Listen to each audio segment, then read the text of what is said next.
इस YouTube channel को subscribe करें और अगली वीडियो का अपडेट पाने के लिए बेल आइकन दबाएं। पाठ के आरंभ में बताया गया है कि तक्षशिला जो कि पाकिस्तान में है, आगजनी की खबर पढ़ के समाचार पत्र में ये खबर पढ़ते ही लेखक को हामिद खां की याद आ जाती है। वे भगवान के आगे विनती करता है कि हे भगवान, मेरे हामिद खां की दुकान को इस आगजनी से बचा लेना।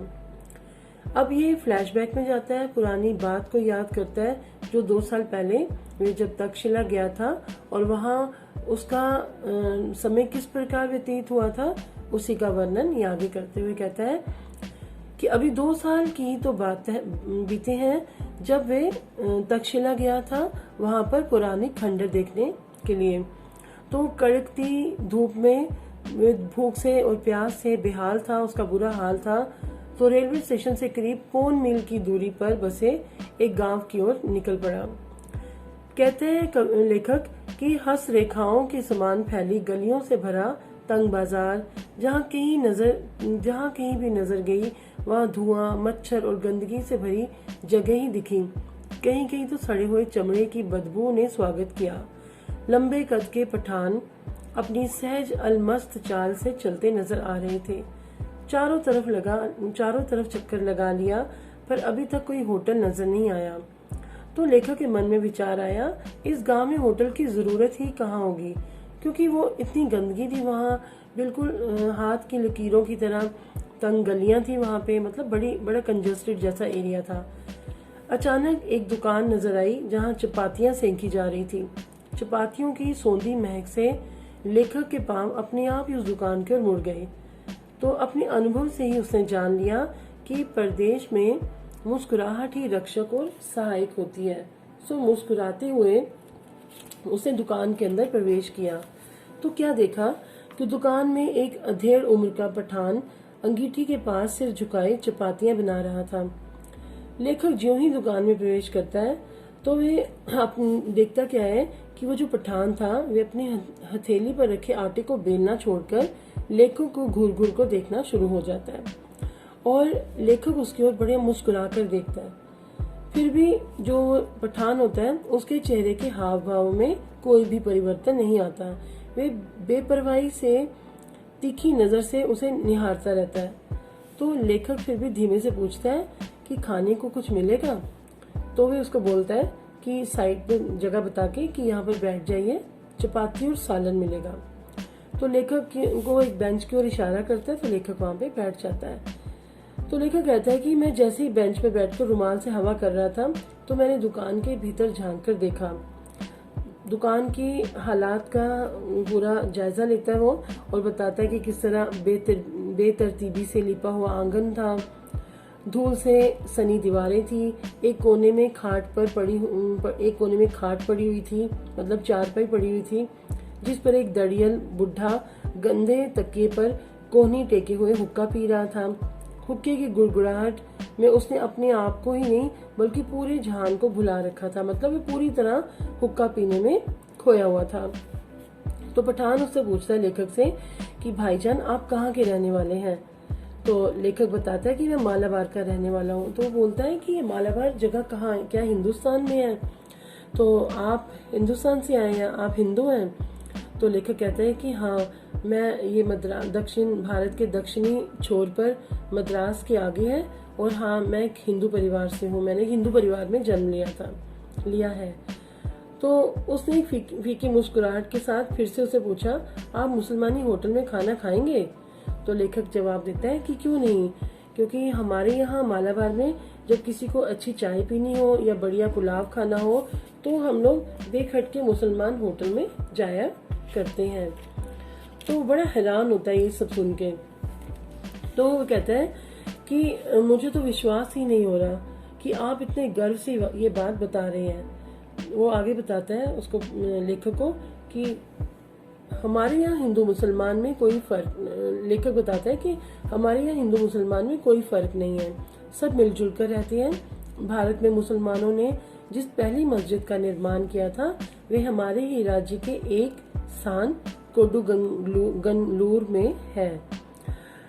तो वो उसकी बातें सुन के बड़ा हैरान होता है कि वहाँ पर हिंदू मुसलमानों में प्यार है, और लेखक जैसे उसको बताता है कि वहाँ पर दंगे फसाद भी नहीं होते हैं, अगर होते भी हैं तो ना के बराबर होते हैं। तो बड़ी ध्यान से वो जो पठान होता है उसकी बातें सुनता है और कहता है कि काश मैं आपके मुल्क में आकर ये सब अपनी आंखों से देख सकता। क्या लेखक उससे पूछता है, क्या आपको मेरी बात पर विश्वास नहीं होता? तो वो कहता है कि मुझे आपकी बात पर तो पूरा यकीन हो गया है कि आप जो बता रहे हैं कि हमारे देश में हिंदू मुसलमान मिलजुल कर रहते हैं, दंगे फसाद ना के बराबर होते हैं, पर मैं इस पर ईमान नहीं कर सकता कि आप हिंदू हैं, क्योंकि यहाँ कोई भी हिंदू आपकी कही हुई बात को इतने फक्र के साथ, मतलब इतने गर्व के साथ किसी मुसलमान से नहीं कह सकता। क्योंकि पाकिस्तान में भी हिंदू रहते हैं, तो उस मुस्लिम पठान को लगता है कि इतने गर्व के साथ जो पाकिस्तान में रहने वाले मुस्लिम हैं वो ये नहीं कह सकते कि भारत में हिंदू मुसलमान या फिर पाकिस्तान में हिंदू मुसलमान इतने आराम से रह सकते हैं या रहते हैं।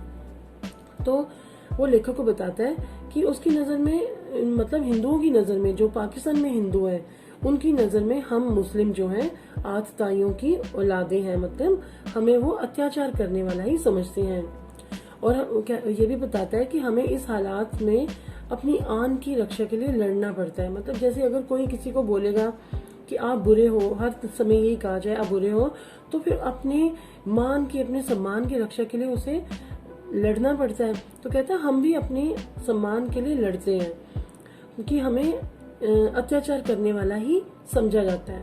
तो कहते हैं उसकी लेखक कहते हैं कि उसकी आवाज में एक सच्चाई कूट कूट कर भरी हुई थी कि पाकिस्तान में सच में ऐसा ही होता है हिंदू मुसलमानों के बीच में। तो वो उससे पूछता है आपका शुभ नाम।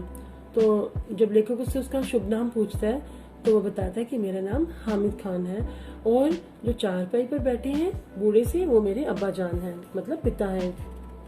और फिर उसको 10 मिनट इंतजार करने के लिए कहता है, और फिर किसी लड़के को आवाज देता है जिसका नाम अब्दुल होता है।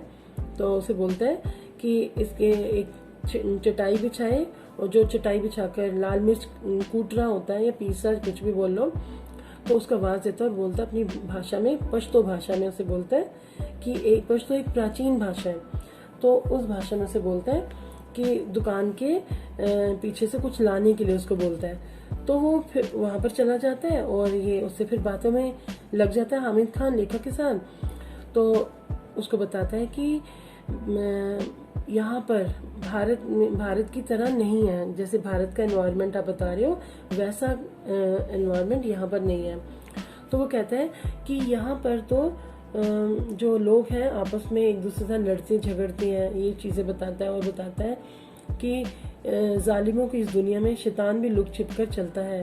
मतलब वो कहने का उसका भाव ये होता है इस लाइन से कि जो जालिम लोग हैं वे भी अपना एक मुखौटा लगा कर रखते हैं और अपनी धौंस जमाकर या मजबूर करके हम किसी से प्यार तो हासिल कर नहीं सकते। मतलब अगर जो पाकिस्तान में हिंदू रहते हैं उनको जबरदस्ती तो हम ये कह नहीं सकते कि आप हमारे साथ मेलजोल बढ़ाकर रखो या हमारे साथ अच्छे रहो।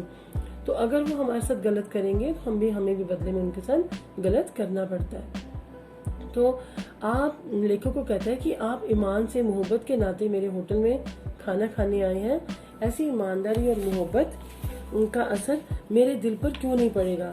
मतलब अगर आपने अच्छाई दिखाई है और इज्जत के साथ मेरे होटल में आए हो तो मैं आपको प्यार से खाना क्यों नहीं खिलाऊंगा। अगर हिंदू और मुसलमान ईमान से आपस में मोहब्बत करते तो कितना अच्छा होता। धीमे स्वर में बोलते हुए वे अंगीठी से आखिरी चपाती उतारकर खड़ा हो गया। जो लड़का पिछवाड़े में गया था, पिछली साइड गया था, जिसको उसने पश्तो भाषा में कुछ कहा था, तो वो थाली में चावल लेकर वापस आता है। तो हामिद खान उसमें 3-4 चपातियां रखता है और तश्तरी में एक वो डालता है, सब्जी डालता है और उसके सामने रख देता है, जिसको सब्जी को सालन कहते हैं। तो वो फिर उसको खाने के लिए उसके सामने परोसता है और वे जो लेखक होता है वो भरपेट खाना खाता है और उसके बाद समय आ जाता है उसको पैसे देने की। तो हामिद खान को पैसे देने की कोशिश करता है, 1 रुपया, जो उसके हिसाब से उस समय, जबकि ये कहानी है तब 1 रुपया उस समय का जो बनता था वो उसको देता है। तो हामिद खान वो पैसे लेने से इनकार कर देता है। वो कहता है कि आप मेरे मेहमान हो और मेहमान नवाजी के नाते मैं आपसे आपको भाई की तरह मैंने ट्रीट किया है, आप यहाँ पर मेरे पास बड़ी इज्जत मान के साथ आए हैं, तो मैं ही खाने के पैसे नहीं लूंगा। लेकिन लेखक उससे कहता है कि मेहमान नवाजी की बात अलग है, एक दुकानदार के नाते आपको खाने के पैसे लेने पड़ेंगे। आपको मेरी मोहब्बत की कसम, जो तुम मुझे सम्मान दे रहे हो, मुझे प्यार दे रहे हो, उसकी कसम उसको देता है। तो हामिद खान क्या करता है, बड़ी सकुचाते हुए वो 1 रुपया ले लेता है, लेकिन फिर वापस लेखक के हाथ में रख देता है और ये कहते हुए कि भाईजान, मैंने खाने के पैसे आपसे ले लिए हैं, मगर मैं चाहता हूँ कि ये आप ही के हाथों में रहें। आप जब अपने वहाँ मालाबार में पहुंचे तो किसी मुसलमानी होटल में जाकर इस पैसे से पुलाव खाएं और तक्षशिला के भाई हामिद खान को याद करें। तो वहां से लौटकर लेखक कहता है कि जब मैं तक्षशिला के खंडरों की तरफ चला गया, उसके बाद मैंने फिर कभी भी हामिद खान को नहीं देखा, पर हामिद खान की वे आवाज, उसके साथ बिताए क्षणों की यादें आज भी ताजा है। उसकी एक मुस्कान आज भी मेरे दिल में बसी है। तक्षशिला के सांप्रदायिक दंगों की चिंगारियों की आग से हामिद और उसकी वे दुकान जिसने लेखक कहता है कि मुझ भूखे को दोपहर में छाया और खाना देकर मेरी क्षुधा मतलब मेरी भूख और को तृप्त किया था, मेरी प्यास को बुझाया था, मुझे अच्छा भोजन खाने को दिया था, वो उसकी दुकान बची रहे, ऐसी प्रार्थना वो ईश्वर के आगे करता है।